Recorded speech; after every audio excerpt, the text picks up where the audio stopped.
사도행전 10장 9절에서 23절까지 내용인데요. 제가 말씀을 전하면서 읽기로 하고요. 함께 볼 말씀은 13절, 14절 이 두 절만 제가 13절 읽으면 14절 다 같이 읽겠습니다. 또 한 음성이 그에게 나더니 베드로야 일어나 잡아먹으라 하시더라.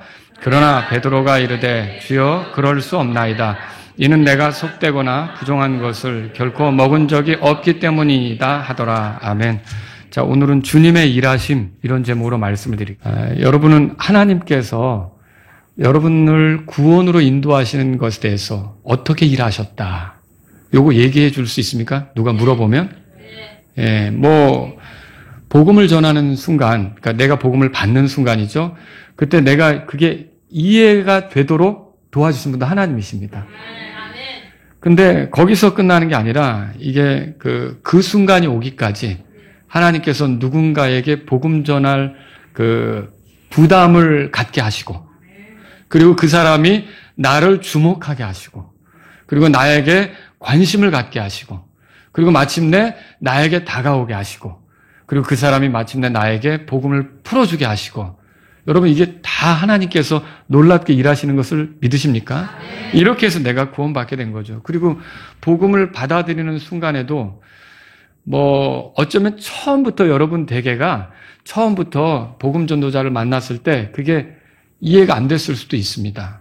그리고 이거 나한테는 힘든 얘기다.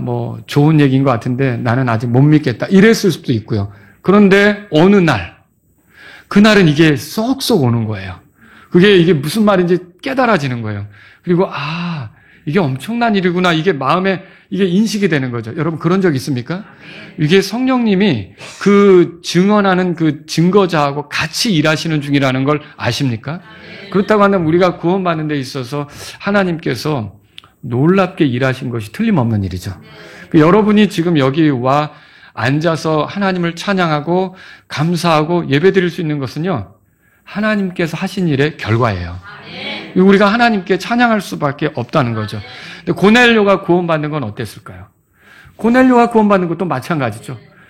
이 고넬료가 구원받는데 하나님께서 얼마나 섬세하게 일하시는지 오늘 저하고 여러분들이 그거를 좀 같이 살펴보려고 합니다. 그러면서 제가 주님의 일이 어떻게 이루어지는지 이걸 여러분하고 나누려고 하는데 이 본문에 보면 한 세 가지로 정리해서 말씀드릴게요. 첫 번째로요. 주님은 모든 것을 합력해서 일하십니다.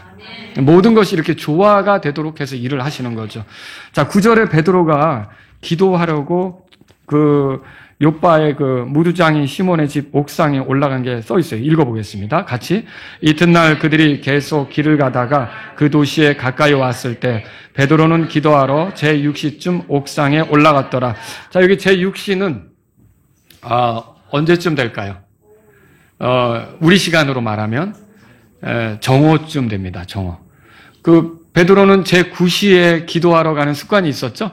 근데 그건 이제 오후 3시쯤. 유대인들은 보통 그때 성전을 향해서 이렇게 기도하러 올라간 것을 생각해 볼 수 있는데 지금 여기 정오쯤 무두장이 시몬의 집 지붕에 올라가서 기도하는 걸 볼 수가 있어요.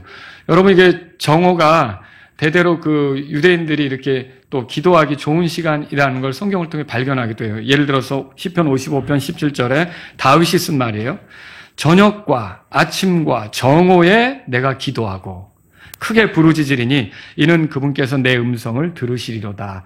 다윗은 언제 기도한다고 그랬죠? 저녁, 아침, 그 다음에 정오에.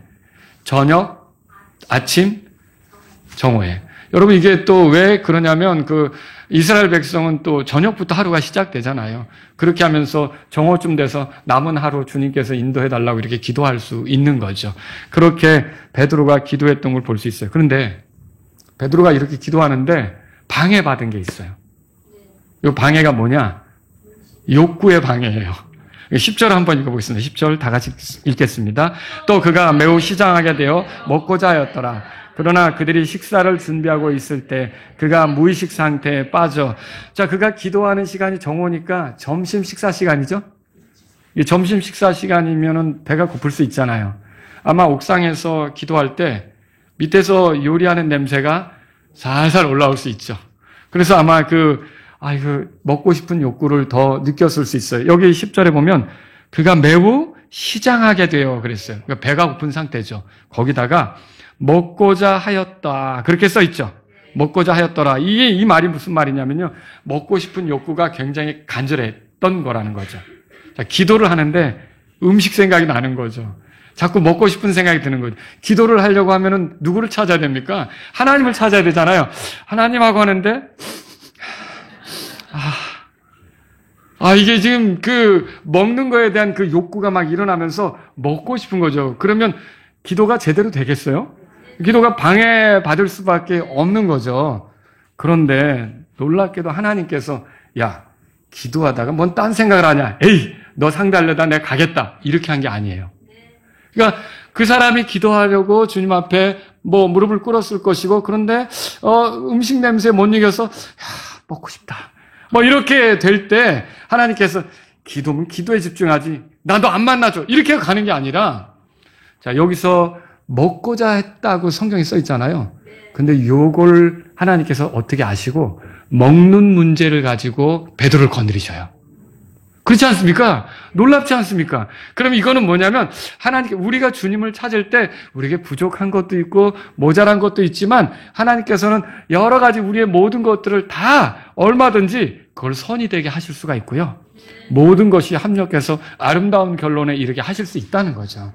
그래서 이게 우리가 첫 번째로 생각해야 될 게 뭐냐면 하나님께서 일하실 때 이것저것 모든 것이 다 합력해서 하나님께 영광이 되도록 선이 되도록 그렇게 일하신다는 걸 우리가 배울 수 있다는 거죠. 심지어 우리 약한 부분도 쓸 수가 있어요. 여러분의 부족한 부분도 그것 때문에 더 기도하게 하시고요. 이 가시처럼 다가오는 그 문제 있잖아요. 힘든 거. 그런 것도 이런 것만 없으면 더 잘 섬길 것 같은데 더 주님께 집중할 것 같은데 근데 어떻게 보니까 그게 있어서 내가 더 주님을 찾는 거예요. 내가 더 주님께 기도하는 거죠. 그러니까 내 생각에 이건 아닌 것 같은데 라고 싶은 것도 어떻게 보면 하나님께서 모든 것이 합력하여 더 주님께 향하고 저 주님의 은혜를 누리도록 이렇게 만들어주는 게 있다는 거죠. 놀라우신 거 아닙니까? 두 번째로 말씀드리고 싶은 건 주님은 우리의 생각과 다르게 일을 하신다는 거죠. 11절 보세요. 다 같이 읽습니다. 하늘이 열리며 마치 내 기퉁이를 단단히 맨 큰 보자기 같은 어떤 그릇이 자기에게 내려오는데 그것이 땅으로 내려오는 것을 보았더라. 자, 거기 이게 기도하다가 그릇이 진짜 이렇게 뚝 물리적으로 이렇게 내려왔다기보다 환상 중에 그 그릇 보자기 같은 것이 이렇게 내려오는데 거기에 뭐가 있었느냐? 12절 우리 다 같이 읽겠습니다. 12절 읽습니다. 그 안에는 땅에 있는 온갖 종류의 네 발 달린 짐승들과 들짐승들과 기는 것들과 공중의 날짐승들이 있더라. 그러니까 거기에 굉장히 다양한 종류의 짐승들이 있었던 거죠. 들짐승, 그 다음에 네 발 달린 짐승, 기는 거, 뱀 그런 거 얘기하겠죠? 그 다음에 또 날짐승들도 있었던 거예요. 자, 그런데 이런 많은 것들이 있는데 13절에서 뭐라 그러냐? 이런 소리가 난 거죠. 다 같이 읽습니다. 또 한 음성이 그에게 나더니 베드로야 일어나 잡아먹으라 하시더라. 자, 이게 베드로는 기도 중이지만 직감적으로 이게 주님의 음성인 걸 아는 거예요. 여러분, 그 당시에는 주님께서 종종 이런 식으로 자신의 뜻을 계시하기도 했어요. 우리야 지금 이런 게 아니라 성경을 읽으면서 말씀을 묵상하면서 하나님의 뜻을 헤아릴 수가 있는 거죠. 그러나 그때는 아나니아에게 사울에 대해서 얘기해 주시잖아요. 또 그 고넬료에게는 베드로를 불러오라고 이렇게 알려주시고요. 그리고 또 베드로에게는 뭐예요? 이거 잡아먹어라 이렇게 얘기도 하시고요. 이게 그 당시에는요, 성경 기록이 완성되기 전에 직접적으로 이렇게 하나님께서, 그러니까 주님께서 이렇게 자신의 뜻을 알리시는데 이런 환상도 쓰시고 음성도 들려주시고 이렇게 했다는 거죠. 자, 그런데 여기서 이렇게 먹으라고 할 때 이게 여기에 여러 종류의 짐승이 있었을 텐데 베드로가 이렇게 대답을 해요. 뭐라고 대답합니까? 자, 우리 다 같이 14절 읽겠습니다. 베드로가 이르되 주여 그럴 수 없나이다. 이는 내가 속되거나 부정한 것을 결코 먹은 적이 없기 때문이니이다 하더라. 자, 그럼 여기에 속되고 부정한 짐승들이 섞여 있다는 것을 생각해 볼 수 있는 거죠. 베드로의 생각엔 그거 내가 먹을 수 없다고 생각한 거예요. 자, 예를 들면 이런 거죠. 우리는 돼지고기를 잘 먹지만 유대인들은 먹습니까? 안 먹죠. 왜 그래요? 이제 구분 갈라졌어도 되새김질을 하지 않으니까. 이제 이게 대세김질 하는 거는 먹을 수 있지만 대세김질 하지 않는 거는 먹지 않았던 거죠. 또 여러분 배로 기어다니는 것도 가증하게 여겨졌어요. 그럼 뱀 같은 거. 우리 오늘날 사람들은 뭐 뱀술도 담아 먹고 그러는데 여러분 뱀 같은 거 몸에 좋다고 사람들은 먹을지 모르지만 유대인들은 먹었나요? 이 가증한 음식이야. 가증한 거 먹을 거 아니야. 이렇게 생각했던 거죠. 또 여러분 뒷다리에 힘이 없어 뛰지 못하고 기어다니는 각종 벌레들. 지네. 지네도 또 건강에 좋다고 사람들이 찾지만 유대인들은 안 먹었다는 거죠. 자, 레위기 11장 13절에서 19절에 나온 내용이에요. 독수리, 수염수리, 물수리, 대머리수리, 솔개 종류, 까마귀 종류, 올빼미, 밤매, 뻐꾸기, 매 종류, 작은 올빼미, 가마우지, 큰 올빼미, 백조, 펠리컨, 수리, 황새, 외가리, 댕기물대새, 박쥐 이런 거 안 먹었어요. 그러니까 이게 사냥하면서 이렇게 하는 그런 그 사나운 새들 이런 것들을 먹지 않았다라고 하는 거죠. 근데 주님께서 베드로에게 야 잡아먹어라 그러는 거예요. 잡아먹어라. 그럼 우리의 관례상 먹지 않는 건데 이걸 먹으라고 하다니. 그러니까 베드로는 자기의 관례로 생각을 한 거죠. 그러니까 유대인들이 대대로 지켜오는 관례죠. 그 전통 이 관례로 생각을 한 거죠. 그런데 여러분 여기서 이건 아니지라고 생각을 해서 베드로가 한 대답이 뭐예요? 그럴 수 없나이다 그랬어요? 그럴 수 없나이다 그랬어요? 주여 그럴 수 없나이다 그랬어요. 주여 그럴 수 없나이다. 자, 제가 왜 이렇게 그럴 수 없나이다가 아니고 주여까지 여러분에게 붙였냐면 성경 기록상 가장 모순적인 표현이 이 표현이에요. 그렇네요. 그렇죠? 주여 그랬으면 그러겠나이다 해야죠. 근데 주여 그래놓고 뭐라 그랬어요? 그럴 수 없나이다. 이거는 그 주님의 권위를 인정하는 거예요? 먹으라 그랬으면 뭐 어떻게 해야 돼요? 먹어야 되는 거죠. 그러니까 이게 주님이 시켰지만 그 명령에 대해서는 거부하는 모습이잖아요. 이 뒷말은 앞에 주님이라고 하는 말하고 어울립니까? 안 어울리는 거죠. 여러분, 우리도 이 두 말 중에 하나를 지워야 될 때가 있어요. 그러니까 주님 앞에 신앙생활할 때 주여 그럴 수 없나이다 이렇게 할 때 그럴 수 없나이다를 지우든지 그러면 어떻게 돼요? 주여 네 그렇게 하겠습니다라고 해야죠. 그렇죠? 아니면은 주여를 지우든지 이보시게 그럴 수 없다니까 하든지. 근데 주여 그럴 수 없나이다는 말이 되는 거야 안 되는 거야? 안 되는 거죠. 이거는 여러분이 잘 생각해야 돼요. 우리가 우리의 삶 속에서 주님의 말씀을 받을 때가 있어요. 형제를 사랑하라. 용서하라. 그 자면은 안 되겠어요. 주여 그럴 수 없나이다. 이거 돼요? 이거 안 되는 거죠. 그 형제에 대해서 용서하라. 그러면 우리는 어떻게 되는 거예요? 예, 주여 그렇게 하겠나이다. 이렇게 돼야 되죠. 모이게 힘써라. 주여 그렇게 하겠나이다. 이렇게 돼야 되는 거죠. 여러분 그 술은 입에도 대지 말라. 주여 그럴 수 없나이다. 이거 맞아요? 안 되는 거죠. 자, 하박국서 2장 보세요. 하박국서 2장 보세요. 하박국서 2장 15절 보세요.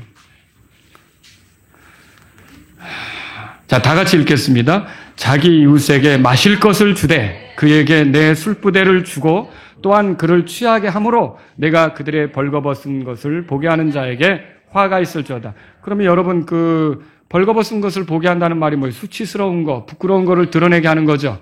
술 먹으면 사람들이 수치스럽게 되는 거, 부끄럽게 되는 일을 하게 돼 있어요.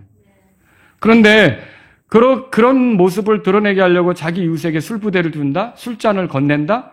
여러분 이거는 그를 취하게 하면서 그렇게 한다면 뭐가 있다고 결론에 써 있습니까? 화가 있다. 이건 뭐예요? 하나님이 이거 여러분이 그래서 직장 생활할 때도 그리스도인들은 어떻게 돼요? 상사가 술잔을 줄 때도 받지 말아야 될 뿐만 아니라 내가 한 잔 마시지는 않겠지만 내가 한 잔 따라 드리겠습니다. 그렇게 해서도 안 되는 거죠. 성경을 통해 보면 그런 거예요.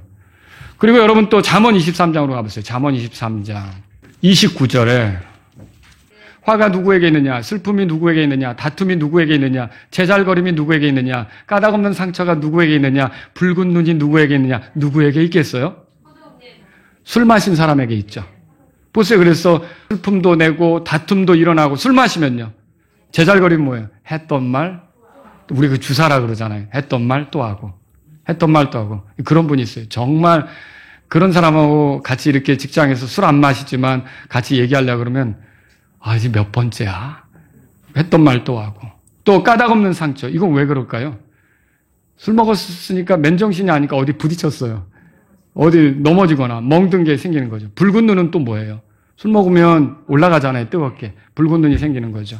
자, 30절에 오랫동안 포도음료에 머무는 자들에게 있고 섞은 포도음료를 구하러 다니는 자에게 있느니라 그랬어요. 이게 포도주를 가리키는 거죠. 그러니까 이렇게 읽었어요. 30절에 오랫동안 와인, 영어 성경에 보세요. 킹제임스예요. 거기 와인이라고 돼 있어요. 와인에 머무는 자들에게 있고 섞은 와인을 구하러 다니는 자들에게 있다. 너는 와인이 붉을 때 그것의 잔에서 제 빛깔을 낼 때 그럼 아름다운 빛깔처럼 보이죠. 이야, 색깔이 어떠냐? 그런데 그것이 스스로 똑바로 움직일 때 뭐라고 돼 있어요?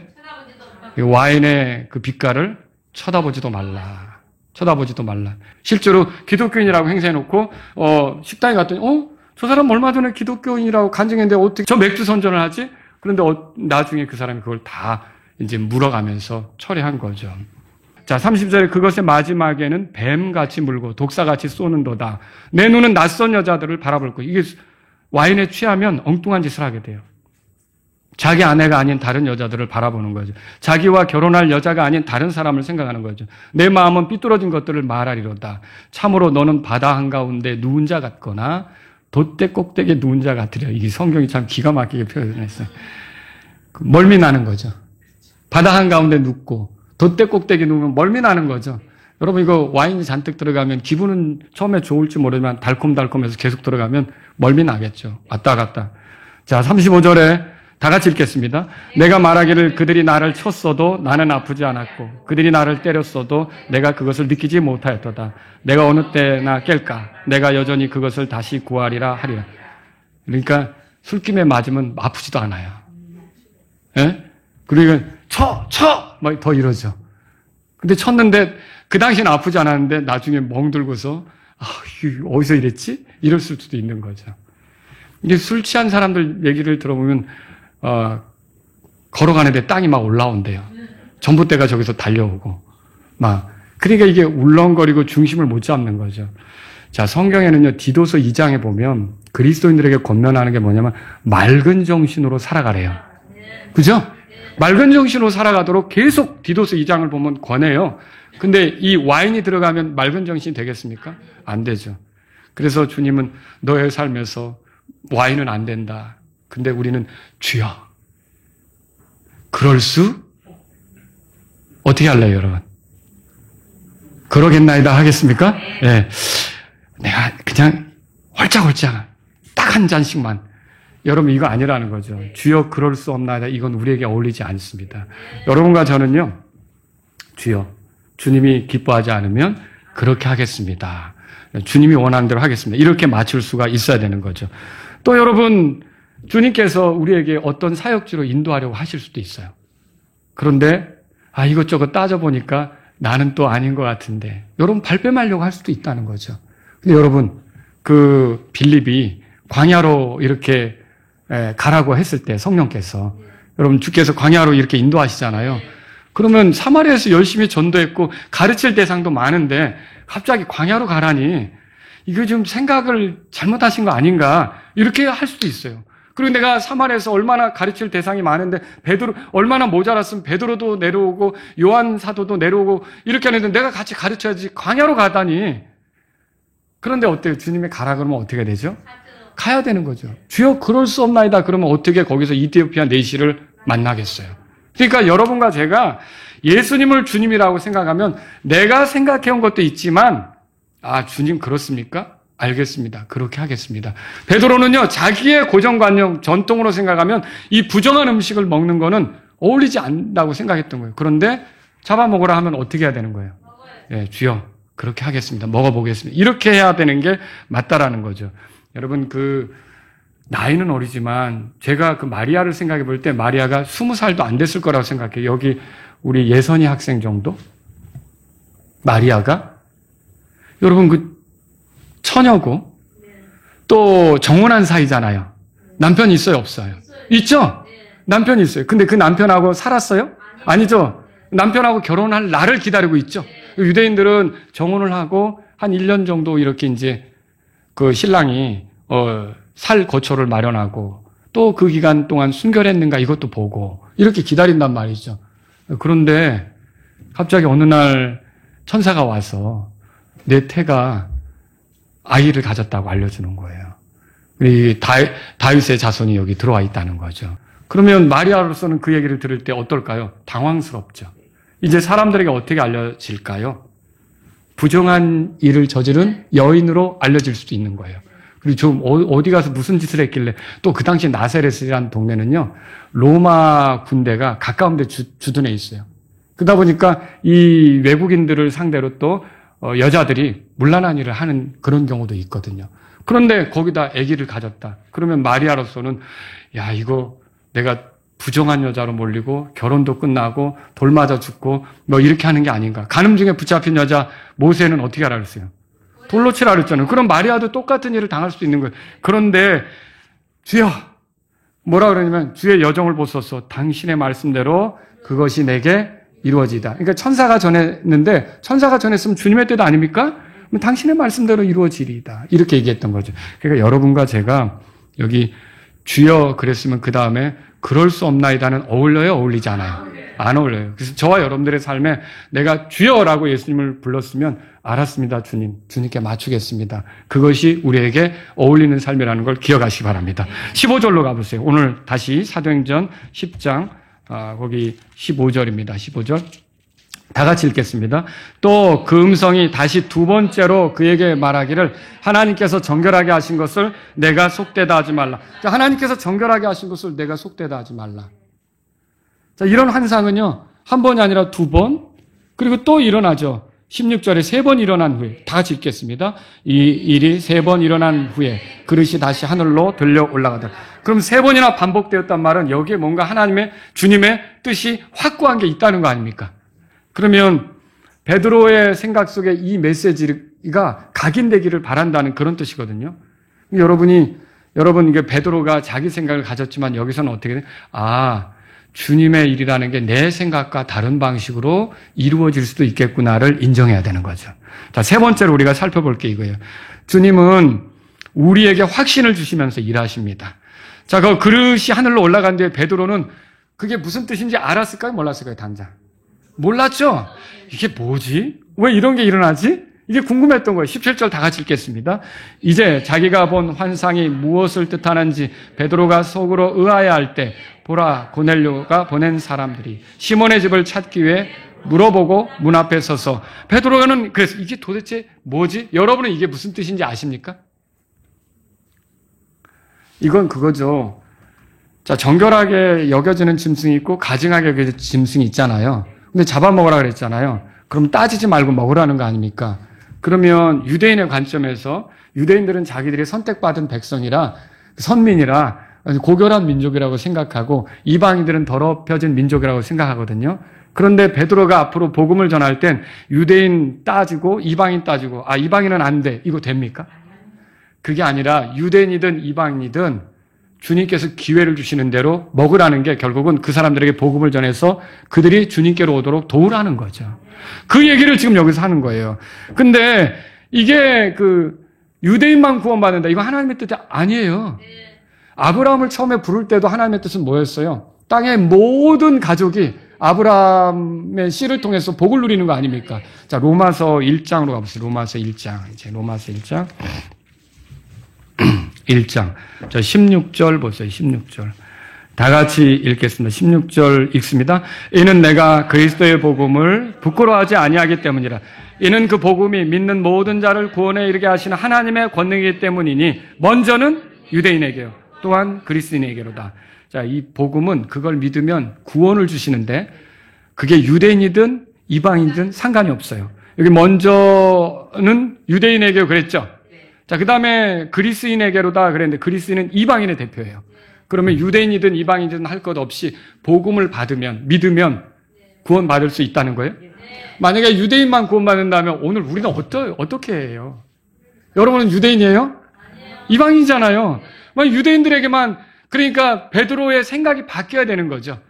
이게 이스라엘 백성만 복음을 받도록 한 게 아니라 땅의 모든 족속 복음을 받아들이도록 그렇게 하신 거구나. 여러분 그 생각, 그 주님의 계획을 이해한 사람들 때문에 오늘 우리가 구원받아서 여기 있는 거죠. 여러분 그렇게 믿으시죠? 자, 오늘 본문으로 돌아가 보세요. 17절에 근데 이렇게 의아하고 있을 때 고넬료가 보낸 사람들이 시몬의 집을 찾기 위해 물어보고 묻고 이렇게 하다가 결국은 시몬이 있는, 베드로가 있는 거기까지 온 거예요. 그 문 앞에 섰다 그렇게 써 있어요. 그죠? 그리고서는 이제 아마 그 집에서 누가 맞이했나 보죠. 똑똑똑 이렇게 해가지고 거기 누가 나갔을 때 18절 다 같이 읽습니다. 부르며 별칭이 베드로인 시몬이 거기 묵고 있는지 묻더라. 혹시 여기 베드로 선생님이 계십니까? 라고 물었던 거죠. 자, 그러면 거기 있죠? 예, 거기 베드로가 있는 거죠. 자, 그래서 19절에 이렇게 말합니다. 베드로에게 다 같이 읽습니다. 베드로가 그 환상에 대해 생각하는 동안 성령께서 그에게 이르시되 보라 세 사람이 너를 찾느니라. 자, 베드로는 이게 뭐지? 이게 무슨 환상이지? 이렇게 하고 있을 때 성령께서 베드로에게 베드로야 지금 세 사람이 너를 찾고 있다. 이렇게 알려주는 거죠. 베드로에게 이렇게 알려준 거예요. 자, 20절에 보세요. 그런데 거기다가 강하게 확신을 주면서 이렇게 말하죠. 다 같이 읽습니다. 그러므로 너는 일어나 내려가서 아무것도 의심하지 말고 그들과 함께 갈지니 이는 내가 그들을 보냈기 때문이라. 자, 아무것도 의심하지 말고 가래요.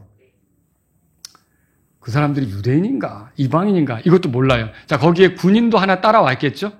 예, 이 고넬료가 자기에게 충직한 병사 하나도 보냈잖아요. 그러니까 그런 이방인들이 섞여 있는데 따라가라는 거예요. 그리고 끝에 20절에 보면 내가 그들을 보냈기 때문이라 그랬어요. 자, 그러면 아무것도 의심하지 말고 그들과 함께 가라는 말은 뭐예요? 28절 다 같이 보세요. 28절 다 같이 읽습니다. 그러자 베드로가 그들에게 이르되 유대인인 사람이 다른 민족에 속한 사람과 교제하거나 그에게 나아가는 것은 율법에 어긋나는 일이라는 것을 너희가 아느니라. 그러나 하나님께서는 내가 어떤 사람도 속되다 하거나 부정하다 하지 말 것을 내게 보여주신. 나중에는 이해했죠. 이게 먹을 거 가지고 이거 부정한 짐승, 깨끗한 짐승, 나 이거 못 먹어. 이렇게 율법에 의하면 따져야 됐잖아요.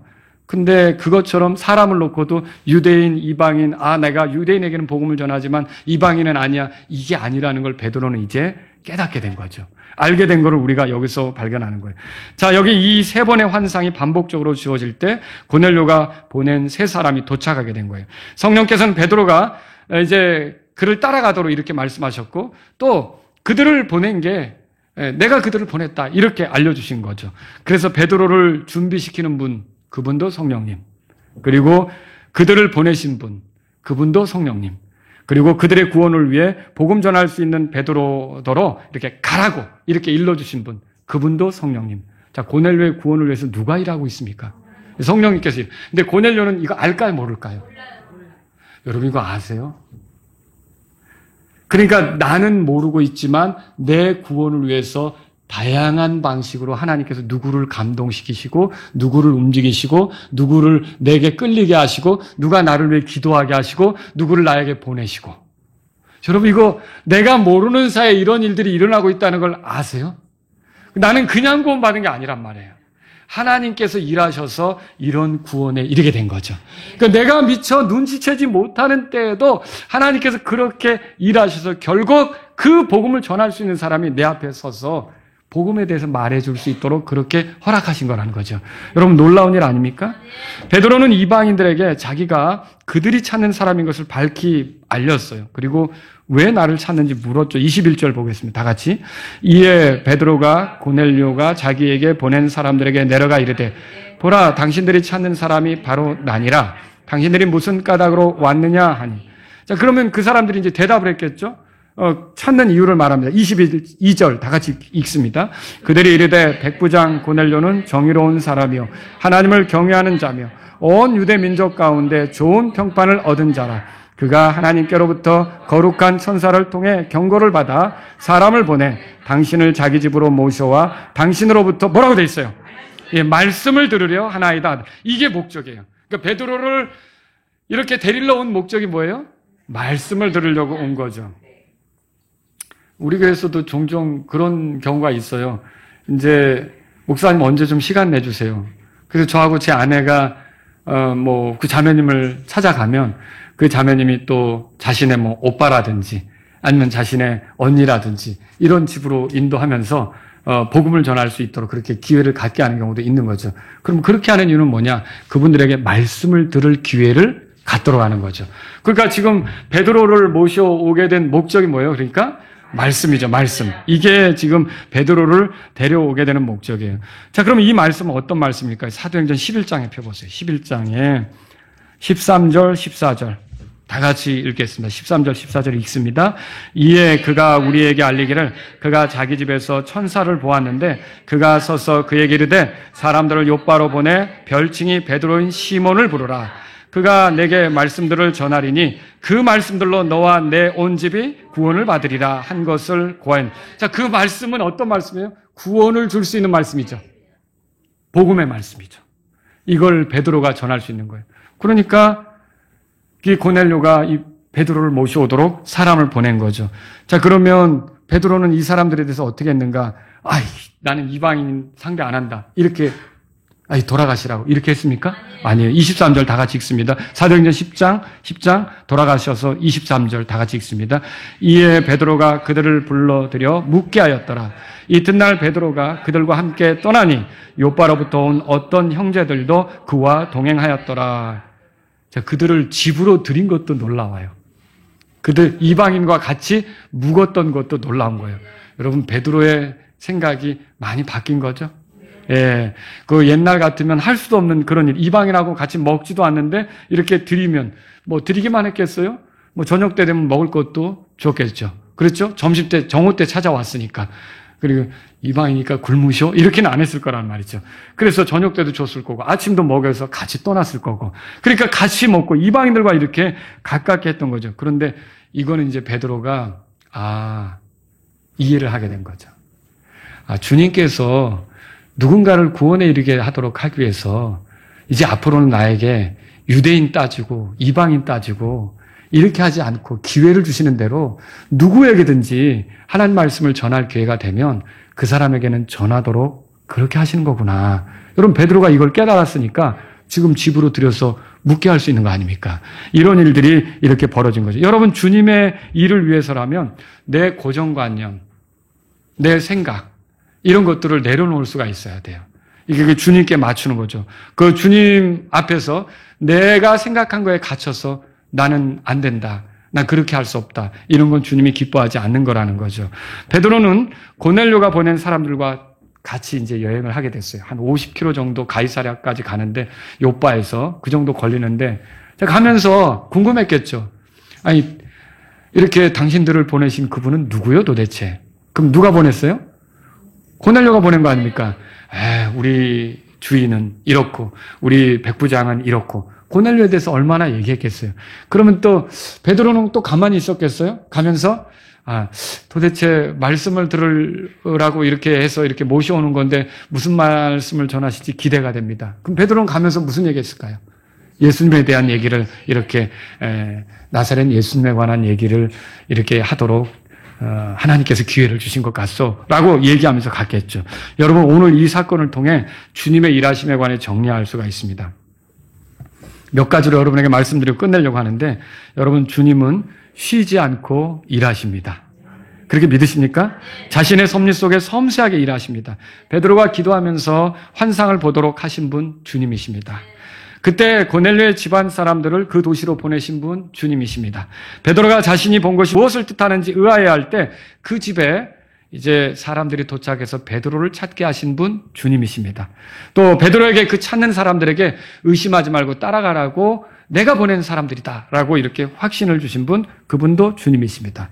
또 베드로가 내려가서 자신을 이렇게 이제 소개할 때 그 방문 목적을 듣잖아요. 그러면서 베드로에게 하나님 말씀을 전하러 가야겠구나 이런 생각이 들게 만드신 분도 주님이십니다. 여러분 어때요? 고넬료가 구원받는데 고넬료는 지금 일이 벌어지는 걸 알아요? 몰라요? 전혀 모르지만 이런 일들, 하나님에 의해서 이런 일들이 진행되면서 결국은 고넬료가 구원받는 거예요. 그러니까 나라는 사람이 구원받도록 하게 해서 어떤 일이 있었을까 한번 가만히 생각해 보세요. 내 개인적으로 죄에 대해서 심각하게 느껴지고 죄인인 것 때문에 불안해지고 심판을 당할 수밖에 없다는 초조함이 생기고 두려움에 쌓일 때 그저 내 옆에 누군가를 이렇게 만나게 하시고 그 사람이 그러니까 저는 제가 구원받게 된 건 제 친구를 만났는데 그 친구가 학생 때는 제가 그렇게 이렇게 아버지가 목사지만 하나님이 계신 것조차도 의심하고 막 힘들어했길래 제가 기도를 해줬던 친구인데 그 친구가 저한테 로마서 3장 23절 24절을 딱 펴더니 모든 사람이 죄를 지어 하나님의 영광에 이르지 못한다고 하면서 그런데 하나님의 은혜로 값없이 의롭게 되었다고 하면서 나는 이제 예수님의 피를 믿으니까 예수님께서 나를 의롭다고 여기셔서 모든 죄들을 용서받았고 오늘 죽어도 하늘나라 간다 그 얘기를 하는 거예요. 그 정말 놀라운 얘기 아닙니까? 근데 그때 잘됐다 이렇게 얘기는 하고 내 사정을 내가 먼저 믿었다고 생각하니까 그 체면이 있죠. 그 얘기를 못하는 거죠. 그런데 그 얘기를 하고 있다가 나중에 집으로 돌아갔는데 그 말이 자꾸 떠오르는 거예요. 그럼 내가 도움받을 수 있지 않을까? 그럼 내가 정확히 이 고통스러운 문제를 해결받지 않을까? 그래서 그 친구에게 도움을 구했더니 그 친구가 아버님을 목사님을 소개해 준 거죠. 결국 그 목사님이 성경을 풀어주실 때 놀라운 하나님의 은혜를 깨닫고 제가 감격스럽게 되었어요. 근데 저는 이 모든 과정들이 하나님께서 일하신 거라고 보는 거예요. 그러면 저를 복음으로 인도한 목사님은 어땠는가? 20살 때부터 목회를 시작하셨어요. 그리고 26이신가 되실 때도 주례를 했었대요. 결혼 주례를. 그리고 열심히 이렇게 사역을 했는데 30대 중반에 가서 목회를 그만두셨어요. 그리고 시장에다가 상회, 그분의 이름을 걸고 상회를 차렸어요. 쌀 팔고 기름 팔고 김 팔고 뭐 이런 거 있잖아요. 그런 거에서 장사를 하신 거예요. 근데 그때까지도 이게 목사를 하셨던 분인데 이게 어떻게 보면 확신이 없었던 거죠. 그런데 이제 생명의 말씀사라고 여러분 아시죠? 거기에 와서 이렇게 사역했던 선교부, 거기에 이제 선교사님 중에 덕음한 선교사님이라고 있는데 한국말을 잘하는 분을 만나게 됐어요. 그분을 만나서 이분이 펴주는 복음을 듣고는 어떻게 됐냐? 이분의 인생이 또 바뀌게 된 거예요. 그러니까 그거 다 정리하고 이제 40대 중반에 목회하겠다고. 왜? 전할 게 생겼어요. 사람들에게 말할 게 생겼어요.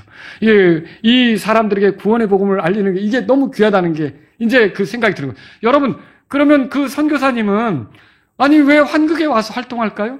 그래서 선교사님은 한국에 대한 부담을 갖도록 누가 일하신 겁니까? 하나님께서 일하신 거죠. 그럼 또 그 선교사님 그런 부담을 갖도록 어떤 설교자가 또 강하게 말씀을 선포해서 부담 갖게 하셨을 거 아닙니까? 그 저한 사람이 구원되도록 하기 위해 하나님께서 엄청난 일을 하셨다는 거 여러분 생각해 볼 수 있습니까? 여러분이 오늘 구원받은 거 그냥 턱 구원받은 게 아니에요. 어마어마한 그 하나님의 섭리와 주권 속에 엄청난 하나님의 일하심으로 여러분이 오늘 이 자리에 있는 거예요. 하나님을 찬양하시기 바랍니다. 이렇게 내가 구원받도록 하기 위해서 섬세하게 내가 알지 못하는 사이 이런 일들을 펼치시다니 하나님 주님을 찬양합니다. 여러분 주님은 정말 쉬지 않고 내 구원을 위해 일하신 거죠. 지금부터 30여 년 전에 내가 이렇게 구원받고 하나님의 자녀가 될 수 있도록 그렇게 그 전부터 언젠가는 누가 구원받아야 되니까 전도자 예비하고 여러분 그런 거죠. 선교사 예비하고 여러분 놀랍지 않습니까? 여러분이 하나님을 생각할 때 이렇게 쉬지 않고 일하시는 하나님을 찬양하시기 바랍니다. 시편 121편 4절에 그분에 대해서 기록하기를 졸지도 아니하시고 이 설교 시간에 조시는 분이 있어요. 하나님은 졸지도 아니하셔요. 주무시지도 아니하셔요. 나는 피곤해서 말씀 들으면서 조는데 주님은 졸지도 않고 지금도 일하셔요. 여러분 그렇게 믿으시기 바랍니다. 우리가 고난당할 때 어려움에 쌓일 때 가족적인 문제가 있고 사람마다 보니까 다 가시 같은 게 있어요. 있지 않습니까? 그 육체 문제일 수도 있고 바울처럼. 그리고 집안의 어떤 가족관계 문제일 수도 있고 아니면 물질의 문제일 수도 있고 사업상의 문제일 수도 있고 친구관계 문제일 수도 있고 막 여러 가지로 내 안에 그런 가시 같은 게 있을 수 있다는 거죠. 그러면 그것 때문에 나는 끙끙거리는데 그러면 나는 끙끙거리고 있고 하나님은 아무것도 안 하시는가? 여러분 하나님께서는 여전히 그렇게 힘들어하는 나를 더 주님이 기뻐하는 모습이 되도록 뭔가 일하고 있다는 걸 믿으시기 바랍니다. 그래서 하나님이 쉬지 않고 일하시는데 근데 사람들이 이걸 경험을 못하는 거예요. 하나님은 나 신경 안 쓰시나 봐. 하나님 나 너무 힘들게 하는 것 같아. 하나님 나를 포기한 것 같아. 여러분 그렇게 되지 않으려면 어떻게 되냐면 쉬지 말고 기도하셔야 돼요. 결국 쉬지 않고 기도하는 사람이 쉬지 않고 일하시는 하나님을 경험하게 되는 거예요. 자, 보세요. 고넬료도. 보세요. 베드로도. 그들이 기도하면서 하나님이 일하시는 걸 더 알 수가 있게 됐잖아요. 저 여러분들이 이렇게 하나님의 일하심을 알고자 한다면 계속 어려워도 주님께 기도하시며 계속 주님을 찾고 주님께 구하며 나가실 수 있기를 바랍니다. 또 두 번째로 주님은 내 생각과 다르게 일하십니다. 주의 말씀 앞에 베드로는 그럴 수 없나이다 그렇게 대답했어요. 그것은 나름 주님의 명령으로 이제 이해가 되지 않는다는 뜻이죠. 이제 베드로가 이게 한 번만이 아니에요. 허리에 수건 차시고 십자가에 못 박히시기 전날 제자들 불러놓고 이리 와라 내가 발을 씻어주겠다. 그러니까 그때 베드로가 이게 나를 씻으신단 말입니까? 그러니까 좋은 뜻은 아니죠. 이게 말이 됩니까? 자기의 상식으로는 말이 안 되는 거죠. 그러니까 그때 예수님께서 야 내가 너 이거 씻지 않으면 너랑 나랑 상관없어. 그러니까 또 급해가지고 목욕시켜주세요. 지금 내가 하는 일을 알지는 못하지만 나중에는 알게 될 거다. 여러분 베드로는 그뿐만 아니에요. 이제 또 뭐라 그랬냐면 예수님이 내가 인자가 예루살렘에 올라가면 사람들에게 붙잡혀서 백성의 장로들, 서기관들, 제사장들에게 죽임을 당하고 셋째 날에 다시 일어날 거다. 그랬죠. 그랬더니 베드로가 또 결코 그럴 수 없나이다. 그래서 한 소리 들었잖아요. 사탄아. 그 소리 들었잖아요. 베드로가 사탄입니까? 아니죠. 지금 사탄이 넣어준 생각으로 지금 잘못 생각하고 있으니까 그렇게 베드로는 거기서도 또 실수. 그런데 또 이 판에도 그거 잡아먹어라 하는데 주여 이게 언제쯤 깨질지. 그래도 하나님 쓰시는 게 참 놀라우셔요. 이 베드로를 하나님 쓰시는 게 저 여러분도 이게 해가 바뀌면 바뀌어야 될 게 있는데 변화될 게 있는데 안 바뀌는 게 또 있어요. 근데 그때 안 바뀔 때 하나님께서 에이 너는 도저히 안 되겠다라고 이렇게 하시는가. 그 부족한 모습을 가지고도 가르쳐 주시면서 긍휼을 베푸시면서 계속 쓰시고 계신 하나님을 찬양하시기 바랍니다. 하나님은 그런 분이라는 거죠. 주님이라고 우리가 예수님께 고백을 한다면 마리아처럼 해야 돼요. 내 상황이 불리하게 되든 내가 어떻게 체면을 잃게 되든 주님께서 말씀하셨으니까 그 말씀대로 이루어지기를 바랍니다. 이렇게 해야 되는 거죠. 그래서 저와 여러분들의 생각이 또 다르다는 걸 알아야 돼요. 이사야서에도 말하잖아요. 내 생각은 너희 생각과 다르다. 내 길은 너희 길들과 다르다. 여러분, 우리가 하나님께서 어떤 생각을 주실 때 우리 똑똑한 척 하면 안 된다는 거죠. 여러분, 주님이 이거 아닌데요, 주님? 주님이 우리 생각에 맞춰야 돼요? 아니, 우리가 주님께 맞춰야 되죠.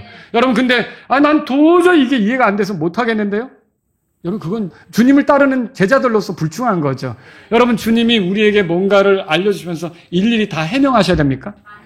욥기 33장에 보세요. 욥기 33장. 여러분, 욥이 자기가 고통당하는 거 있잖아요. 이게 왜 이러는지 좀 알고 싶잖아요. 그러니까 자꾸 주님 앞에 이게 도대체 뭡니까? 나하고 좀 얘기 좀 합시다. 말하자면 이런 식이거든요. 그런데 거기 12절에 보라 그대가 이것에서 의롭지 못하니라 내가 그대에게 이같이 답변하려니 하나님께서는 뭐라고 돼 있어요? 사람보다 크시도다. 13절 다 같이 읽습니다.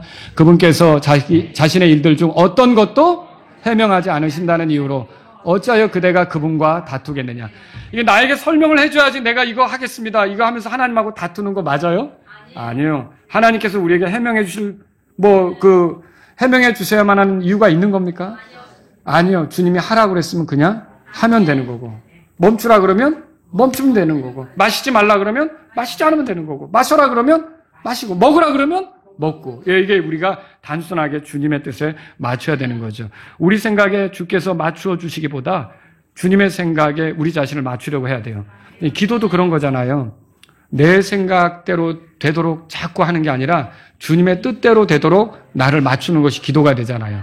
저와 여러분들이 이렇게 내가 내 생각과 주님의 생각이 다를 수 있다. 하나님의 일하심 중에는 그걸 겸손히 받아들이시기 바랍니다. 세 번째로요. 주님은 이렇게 하는 이유가 계속해서 사람을 구원하시기 위해서 이렇게 일하시는 겁니다. 왜 고넬료의 환상 중에 천사를 보내십니까? 왜 그에게 사람을 보내서 베드로를 청하라고 하십니까? 데려오라고 하십니까? 왜 베드로의 환상 중에 짐승 이런 것들을 잡아먹으라고 하십니까? 또 왜 그가 생각할 때 내가 보낸 사람이다 이렇게 알려주시느냐는 거죠. 왜 그렇게 하는 거죠? 지금 누구 때문에 이렇게 하는 거예요? 고넬료를 구원에 이르게 하기 위해서 이렇게 하는 거잖아요. 여러분, 주님은 한 혼이 살아나는 것에 대해서 굉장한 관심이 있으십니다. 그러니까 성경에 보니까 한 혼이 회개할 때 하나님 앞에 그 하늘의 천사들 앞에서 큰 기쁨이 있다 그랬잖아요. 그럼 천사들이 기뻐하는 건 하나님이 기뻐하시니까 천사들이 같이 기뻐하는 거죠. 그렇죠. 생각해 보세요. 내가 구원받는 날도 어땠을까? 내가 내 입으로 예수님은 나의 구원자이십니다. 나의 주님이십니다. 예수님이 나 때문에 이렇게 희생당하신 것이 너무 감사합니다. 하나님 날 사랑하신 걸 예수님 통해서 알게 됐습니다. 내 나머지 삶은 나의 구원자이신 예수님을 따르는 그런 사람이 되겠습니다라고 고백이 딱 들어질 때 하늘에서 어땠을까요? 엄청났겠죠. 여러분들은 다 하나님의 기쁨거리예요. 우리가 다 하나님을 기쁘게 드리는 대상으로서 구원받은 거라는 거죠. 여러분 그렇다면 우리만 믿고 끝나는 게 아니라 하나님은 지금도 여전히 기뻐하시길 원하죠. 그래서 구원받은 사람들은 환희의 왕관이 맞기도 해요. 예, 기쁨을 주는 거죠. 근데 보세요. 주님은 지금도 이렇게 누군가 구원받도록 우리에게 부담을 주세요. 우리에게 기도할 마음을 주세요. 우리에게 전도지라도 하나 주고 싶은 마음이 생기게 하세요. 우리가 어떻게 전할까 이렇게 막 벼르게 하세요. 여러분 그런 거 아시죠? 그리고 적절한 기회가 오면 어떻게 할까요? 이제 입을 열어서 예수님에 대해 전하게 하시죠. 이런 놀라운 일을 하시는 하나님을 생각한다면 여러분과 저는요. 마지막 때 누군가의 구원에 관심을 가지셔야 돼요. 세상에서 뭐 많은 취미생활 할 수 있어요. 여러분이 뭐 이렇게 여러 가지로 모으는 그런 생활 할 수 있어요. 뭐 이렇게 하나씩 저장해두는 그런 생활을 할 수도 있어요. 근데 여러분에게 저에게 있으면 좋을 그런 어떤 좋은 그런 그 취미 아니지만 그런 게 뭐냐면 한 사람 한 사람 더 구원받는 사람을 늘려가는 거. 이게 우리의 삶의 모습이 될 수 있기를 바랍니다. 그래서 여러분과 제가요, 이제 내 아버지께서 지금까지 일하시니 나도 일한다라고 요한복음 5장 17절에 예수님 말씀하셨죠? 우리 예수님이 일하시면 우리도 일한다. 여러분, 구원을 위한 일이, 그러니까 누군가 구원받기 위해서, 죄 용서받기 위해서 필요한 일이 지금 필요합니까? 지금? 누군가 구원받도록 죄를 씻기 위해서 필요한 그 일이 지금도 필요하냐는 거예요. 그건 다 끝났어요. 이미 예수님께서 다 이뤘어요. 이것들을 사하셨은즉, 그러니까 죄들의 사면이 있는 곳에는 다시 헌물을 드릴 필요가 없잖아요. 다 끝났어요. 그런데 그걸 믿고 받아들이도록 하는 일은 지금도 진행 중이에요. 지금도 주님이 그거 관심 있어서 우리를 그리스도의 증인으로 부른 거죠. 여러분 고린도전서 3장으로 가보셔요. 그거 보고 말씀을 끝낼게요. 고린도전서 3장 9절을 다 같이 읽습니다. 9절. 우리는 하나님과 함께 일하는 일꾼들이요 너희는 하나님의 농사요 너희는 하나님의 건물이기 때문이라. 여러분 지금 예수님이 십자가로 우리 구원을 위한 일은 다 끝내셨죠. 근데 그걸 믿도록 누군가는 또 일해야 되죠. 근데 주님은 그 일을 진행 중이시죠. 근데 그 일을 하시는데 베드로와 같은 사람을 쓰시죠. 그럼 여러분도 쓰실 수 있다는 거예요. 그럼 하나님의 일에 여러분과 저의 원함이 무엇이어야 되느냐면 9절에 우리는 하나님과 함께 일하는 일꾼들. 하나님의 동역자가 되는데 헌신하시기 바랍니다. 다 같이 일어나시겠습니다. 오늘 이 말씀을 들으신 여러분 가운데 내가 구원받도록 하나님께서 엄청난 일을 하셨다는 생각을 하시고 하나님께 감사하실 분이 계시다면 하나님께 감사드리십시오. 그리고 지금도 누군가의 구원을 위해서 하나님께서 일하고 있고 동역자들을 찾고 계신다는 사실을 생각할 때 하나님 저를 동역자로 써주세요. 이런 분이 있다면 이 시간 주님 앞에 나아가십시오. 여러분 가운데 하나님의 일이 내 생각과 달라도 주여 그럴 수 없나이다가 아니라 주여 그렇게 되기를 바랍니다라고 주님께 맞추기를 원합니다. 이런 분이 있다면 이 시간 주님 앞에 나아가십시오. 그래서 여러분과 제가 내 생각과 달리 일하시는 주님을 존중하면서 누군가 구원 얻도록 일하고자 한다면 주님께 나아가십시오.